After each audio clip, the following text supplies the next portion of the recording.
नमस्कार दोस्तों, स्वागत है आपका मेरे चैनल कॉमिक्स लाइफ में। शुरू करते हैं मनोज कॉमिक्स की एक मज़ेदार कॉमिक्स, मकड़ी रानी और चमत्कारी चोर। मकड़ी रानी और चमत्कारी चोर, लेखक अशीष चटर्जी, चित्रकार जगदीश पंकज। रात के अंधेरे में जब सारा शहर गहरी नींद में सोया हुआ था, एक रहस्यमय आकृति जौहरी बाजार की मुख्य सड़क पर प्रकट हुई। वो रही गुलाब राय जौहरी की मशहूर दुकान। कुछ ही देर बाद वह स्याह आकृति गुलाब राय ज्वेलर्स के शोरूम के शटर के सामने पहुंचकर झुक गई और कुछ देर बाद, मेरे आदमी आते ही होंगे, आज की लूट में काफी माल हाथ लगेगा। ठीक उसी समय वहां एक कार आकर रुकी। कार से 4 आदमी नीचे उतरे। अंदर जाओ और सारा माल अपने थैलों में भर लो। Yes master. और अगले ही पल, वाह, मजा आ गया। फिर वे जल्दी जल्दी अपने थैलों में हीरे और आभूषण समेटने लगे। वाह, कितना खूबसूरत और कीमती हार है। और जल्द ही दुकान का सारा माल समेटकर वे चारों बाहर आ गए। कुछ बचा तो नहीं? नहीं बॉस, हमने एक भी चीज बाकी नहीं छोड़ी। सुबह जब गुलाब राय दुकान खोलेगा तो गश खाकर गिर पड़ेगा। हा हा हा। लेकिन तभी, खबरदार, अपनी जगह से हिलने की कोशिश मत करना, वरना भून कर रख दिए जाओगे। धमकी सुन मास्टर नामक उस अनोखे आदमी की चमकदार आंखें गुस्से से सुलग उठी। अपनी खैरियत चाहते हो तो दफा हो जाओ, वरना तुम लोगों का भी वही हर्ष होगा जो तुम्हारे साथियों का पहले हुआ था। खामोश लुटेरे, आज तू बचकर नहीं जा सकता। कौन रोकेगा हमें? तुम? हा हा हा। और उसी पल, हा हा हा, पलक झपकते ही, आह आह। फिर जैसे ही तरंगों का प्रभाव खत्म हुआ, मास्टर ने उन्हें अपनी हथेली में उठा लिया। अब तुम लोग पुलिस महकमे के किसी काम के नहीं रहे। तुम लोगों को मैं अपने शोकेस में सजा कर रखूंगा। हा हा हा। लेकिन मास्टर इस बात से पूरी तरह अनभिज्ञ था कि सामने इमारत की छत पर खड़ी मकड़ी रानी उसकी एक एक हरकत को गौर से देख रही है। तो यह है वह चमत्कारी चोर जिसने शहर में अपना आतंक फैला रखा है। और अगले ही पल, उधर, लो, इन्हें भी माल के साथ अड्डे पर पहुंचा दो। लेकिन इससे पहले कि वे नकाबपोश अपने मास्टर के आदेश का पालन कर पाते, आह, मकड़ी रानी पर नजर पड़ते ही मास्टर भयानक अंदाज में गुर्राया। मकड़ी रानी, अपनी मौत को बहुत जल्दी पहचान लिया तुमने शैतान। मौत तो तुम्हें यहाँ खींच लाई है, कहने के साथ ही, देखा? लेकिन मकड़ी रानी पहले से ही सतर्क थी। अब तू बच शैतान। अगले ही पल, आह, तभी, किंतु मकड़ी रानी पर गोलियों का कोई असर नहीं हुआ। उधर किरणों के प्रभाव से मुक्त होते ही मास्टर गरज उठा, भागो बेवकूफो, मकड़ी रानी के लिए मैं अकेला ही काफी हूँ। और इससे पहले कि मकड़ी रानी मास्टर के आदमियों को निशाना बनाती, मौके का लाभ उठाकर मास्टर के साथी फरार होने में कामयाब हो गए। भाग गए कमबख्त। मकड़ी रानी कार के पीछे लपकी, लेकिन तब तक देर हो चुकी थी। अतः कार के पीछे जाने का ख्याल छोड़ मकड़ी रानी मास्टर की तरफ पलट पड़ी। लेकिन आह, मकड़ी रानी छिटक कर दूर जा गिरी। और इससे पहले कि मकड़ी रानी संभल पाती, आज तो तुम बच गई मकड़ी रानी, लेकिन अगली बार जब हम मिलेंगे तो तुम मेरे हाथों नहीं बच पाओगी। मेरी ताकत के सामने तुम्हें झुकना ही पड़ेगा। पर आज तुम मेरे हाथों बचोगे तभी तो। लेकिन मकड़ी रानी का वाक्य पूरा होने से पहले ही, अरे, यह तो अदृश्य हो गया। हा हा हा। तुम मेरी वैज्ञानिक उपलब्धियों से अभी वाकिफ नहीं हो मकड़ी रानी। इतने महान वैज्ञानिक होते हुए भी तुम चोरी जैसा नीच काम करते हो। आखिर क्यों? क्योंकि मुझे और अधिक शक्ति हासिल करनी है। मुझे अपने प्रयोगों के लिए धन की आवश्यकता है, जो मांगने से मुझे कोई नहीं देगा। इसीलिए मैं छीन लेता हूँ। तुम्हारे यह कर्म तुम्हें एक दिन रसाताल में पहुंचा देंगे। मेरा कोई बाल भी बांका नहीं कर सकता मकड़ी रानी, तुम भी नहीं। अहंकारी का सिर हमेशा नीचा होता है मास्टर। एक दिन तुम्हें अपनी हरकतों के लिए पछताना ही होगा। पछताना तो तुम्हें पड़ेगा मकड़ी रानी। मास्टर अपने दुश्मनों को कभी माफ नहीं करता। फिलहाल मैं चलता हूँ। मास्टर की आवाज के साथ ही मकड़ी रानी ने हवा का एक तेज झोंका अपनी बगल से गुजरता महसूस किया। इस सिरफिरे वैज्ञानिक के इरादों को नाकाम करने का बंदोबस्त मुझे करना ही होगा।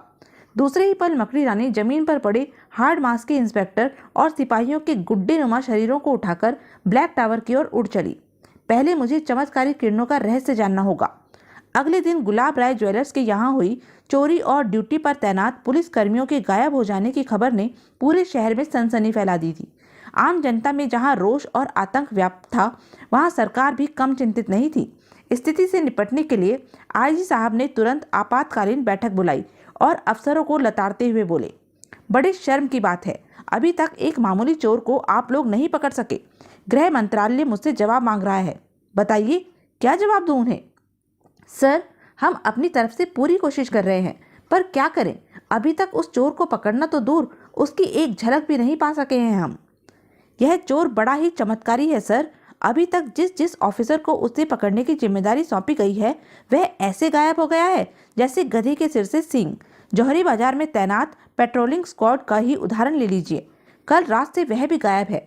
यह सब देखते हुए इस चोर को पकड़ने की जिम्मेदारी लेने के नाम से ही हमारे अफसर कतराने लगे हैं। क्या आप यह कहना चाहते हैं कि हमारे डिपार्टमेंट में कोई ऐसा अफसर नहीं जो इस चोर को पकड़ने का बीड़ा उठा सके? है, क्यों नहीं सर, एक अफसर है, इंस्पेक्टर तारकुंडे। बड़ा ही धाकड़ और निडर अफसर है, बड़े बड़े अपराधी उसके नाम से कांपते हैं। तो अब तक इंस्पेक्टर तारकुंडे को यह केस क्यों नहीं सौंपा गया? यह केस स्पेशल क्राइम ब्रांच के हाथ में है सर, और तारकुंडे थाने में हैं। ओह, आई सी। फौरन तारकुंडे का स्पेशल क्राइम ब्रांच में तबादले का ऑर्डर तैयार कीजिए। इस काम में किसी तरह की देरी हम बर्दाश्त नहीं करेंगे। Yes sir. और मीटिंग यहीं समाप्त कर दी गई। उधर इंस्पेक्टर तारकुंडे को जब यह ज्ञात हुआ कि चमत्कारी चोर को पकड़ने का जिम्मा उसे सौंपा जा रहा है तो वह अपनी सारी हेकड़ी भूल गया। तारकुंडे, हो गया ना तेरा कुंडा, अब नौकरी तो नौकरी, जान भी जहान से जाएगी। लेकिन ऑर्डर का पालन करते हुए इंस्पेक्टर तारकुंडे थाने का चार्ज दूसरे इंस्पेक्टर को सौंप सीधा स्पेशल क्राइम ब्रांच के डीआईजी दीपक नारायण को रिपोर्ट करने पहुंच गया। तारकुंडे, तुम जैसे अफसर पर हमारे विभाग को गर्व है। तुम फौरन आईजी साहब से कोठी पर मिलो। हाँ, क्यों नहीं, एक मैं ही बलि का बकरा जो हूँ इस महकमे में। तारकुंडे को सोच में डूबा देख डीआईजी बोल उठे। क्या सोच रहे हो तारकुंडे? कुछ नहीं सर, सोच रहा था आईजी साहब से मिलने से पहले एक बार अपनी पत्नी से मिल लेता तो। हाँ, क्यों नहीं, तुम्हें 1 घंटे का समय दिया जाता है। Thank you sir. सैल्यूट करने के बाद तारकुंडे डीआईजी के कक्ष से बाहर निकल आया।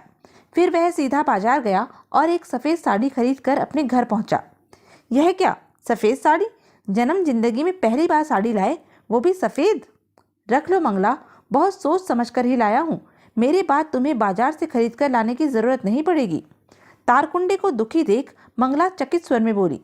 तुम्हारा दिमाग तो ठीक है जी, क्या हो गया है आज आपको? हुआ नहीं तो हो जाएगा।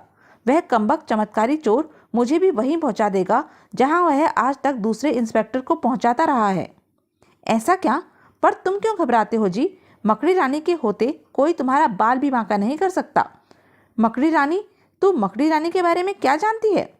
मंगला के मुंह से मकड़ी रानी का नाम सुन तारकुंडे की परेशानी बढ़ गई। मैं नहीं, वह अपना टिंगू है ना, वह अच्छी तरह जानता है मकड़ी रानी को। टिंगू, तेरा 2 फुट का पूत, वह जानता है मकड़ी रानी को। उसने बकवास की और तूने विश्वास कर लिया। अजी, क्यों नहीं करूंगी जी, तुम ही कहो। आज तक तुमने जो नाम और शोहरत हासिल की है, क्या वह मकड़ी रानी की वजह से नहीं की? मुझे टिंगू ने सब बता दिया है। उसने यह भी कहा है कि बहुत जल्द मकड़ी रानी चमत्कारी चोर को पकड़कर सलाखों के पीछे पहुंचा देगी। ओह, तो मकड़ी रानी चमत्कारी चोर के पीछे पड़ चुकी है। फिर तो उस चोर के बच्चे की खैर नहीं है। मुझे कुछ करना ही नहीं पड़ेगा, सारा काम तो मकड़ी रानी करेगी। पर मैं इस मकड़ी रानी के हाथों में भी हथकड़ी डालकर रहूंगा। क्या सोचने लगे जी? अगर तुम चाहो तो हमारा टिंगू मकड़ी रानी से तुम्हारी सिफारिश कर देगा, वह तुम्हारी मदद जरूर करेगी। मकड़ी रानी से सिफारिश तो बाद में करवाऊंगा, पहले तेरे लाल की तो अकल ठिकाने लगा दूं। बता, कहाँ है वह उल्लू का पट्टा? वह गया है अपने स्कूल के दोस्तों के साथ पिकनिक मनाने। आज मनवाऊंगा उसकी पिकनिक। जरा मुझे आईजी साहब से मिल आने दे। कमबख्त को अपने बाप की इज्जत का ख्याल ही नहीं, आने दे उसे। गुस्से से फनफनाता हुआ तारकुंडे आईजी साहब से मिलने चला गया। पता नहीं क्यों हमेशा अपनी औलाद के पीछे हाथ धोकर पड़े रहते हैं। देखती हूँ क्या करेंगे। मैं भी माँ हूँ उसकी। तिकनी का नाच नचा दिया इन्हें तो मेरा नाम भी मंगला नहीं। उधर मोटरसाइकिल पर सवार अजय विजय शहर की खाक छानते हुए एक वीरान सड़क से गुजर रहे थे। अजय, शाम हो गई लेकिन हमें अभी तक कोई सफलता नहीं मिली। अब हमें लौट चलना चाहिए। हाँ, मैं भी यही सोच रहा हूँ। तुम्हें तुम्हारे फार्म हाउस पर ड्रॉप करते हुए मैं घर चला जाऊँगा। कल फिर कोशिश करेंगे, लेकिन कल टिंगू को साथ लेना मत भूलना। हम यहाँ खाक छान रहे हैं और वह पिकनिक मना रहा है। गनीमत समझो विजय कि वह हमारे साथ नहीं है, वरना नाक में।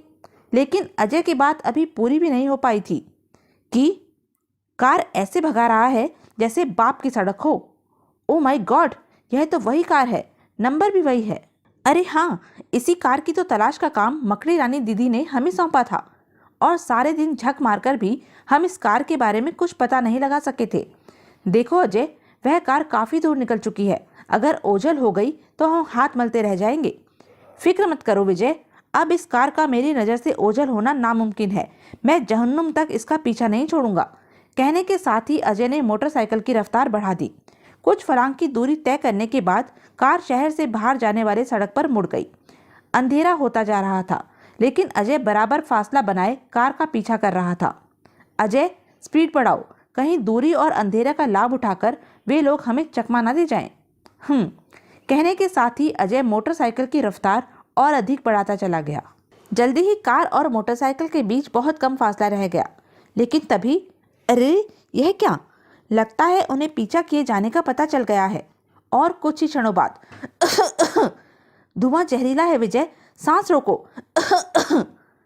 अजय को सामने कुछ दिखाई नहीं दे रहा था, अतः विवश हो उसने मोटरसाइकिल वहीं रोक दी। थोड़ी देर बाद जब धुआं छटा, अब पीछे जाना बेकार ही होगा। हाँ, अब वे हमारे हाथ नहीं आने वाले। चलो लौट चलते हैं। बहुत बुरा हुआ अजय, काश हम उस कार के ठिकाने का पता लगा पाते। अफसोस मत करो दोस्त, आज नहीं तो कल हम उस काली कार को जरूर खोज निकालेंगे। और फिर अजय और विजय निराश और हताश से वापस शहर की तरफ लौट पड़े। अभी वह शहर तक पहुंच भी नहीं पाए थे कि तभी, अरे यह तो टिंगू है, ये यहाँ क्या कर रहा है? रोको रोको प्लीज, अभी पता चल जाएगा। और टिंगू के करीब पहुंचते ही अजय ने मोटरसाइकिल रोक दी। अरे अजय विजय, तुम अच्छा हुआ तुम मिल गए। तुम तो ऐसे डरे हुए हो जैसे भूत देखा हो। मैंने भूत तो नहीं देखा, पर उसकी चीख जरूर सुनी है। फौरन यहाँ से निकल चलो। क्या मतलब? तुम्हारी गप हाँकने की आदत कभी खत्म नहीं होगी। मैं गप नहीं हाँक रहा हूँ विजय, सच कह रहा हूँ। टिंगू की बात की सच्चाई का आभास होते ही अजय विजय मोटरसाइकिल से नीचे उतर आए। विजय टिंगू को घूरते हुए बोला, तुम तो अपने दोस्तों के साथ पिकनिक मनाने गए थे, तुम्हारे दोस्त कहाँ गए? वे मेरे दोस्त नहीं, दुश्मन हैं, जलते हैं मुझसे, मुझे अकेला छोड़कर चले गए। देख लूंगा मैं उनको भी। आखिर हुआ क्या, साफ साफ बताओ। बताता हूँ। दोपहर के भोजन के बाद मैं एक पेड़ की छांव में लेट गया था। तो यह थी अब तक की कहानी। आगे की कहानी जानने के लिए बने रहें मेरे साथ। और हाँ, मेरे चैनल को लाइक, शेयर और सब्सक्राइब करना ना भूलें। धन्यवाद।